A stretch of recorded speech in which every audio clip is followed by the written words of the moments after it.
7वीचे TC पालकांनी नेल्याचं नाही, पालकांनी आग्रह केला की आमचे मुलं इथंच 8वीत शिकले पाहिजे. आणि मग जर ही मान्यता मिळाली नसती तर ह्या मुलाच्या शिक्षणाचा भविष्याचा मोठा प्रश्न निर्माण झाला असता. आणि त्याच्यामुळे ह्याला तातडीनं मान्यता देणं गरजेचं होतं. ग्रामीणचे आमदार आमचे धीरजभाई देशमुख साहेबांना आम्ही ताबडतोबीनं फोन करून त्यांना ही सगळी माहिती दिली. मग ही गोष्ट त्यांनी ऐकल्याबरोबर त्यांनी ताबडतोबीनं लातूरच्या जिल्हा परिषद सीईओला फोन लावला आणि त्यांना त्वरित असं मान्यता देण्याची त्यांनी सूचना केली. याही अगोदर धीरजभाई यांनी विधानसभेमध्ये सुद्धा या पारूनगर जिल्हा परिषदच्या शाळेच्या बाबतीत विषय उपस्थित केला होता.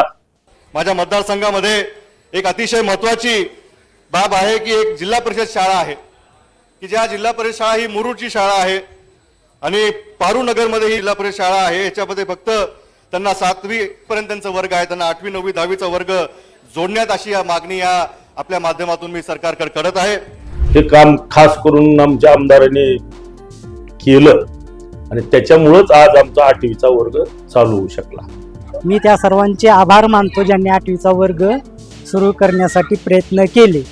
आमची पहिल्यापासूनच खूप इच्छा होती की आमच्या शाळेला 8वीचा वर्ग जोडला जावा आणि ती आमची मागणी मान्य झाल्यामुळं आम्हा सर्व मुलांना खूप आनंद झाला.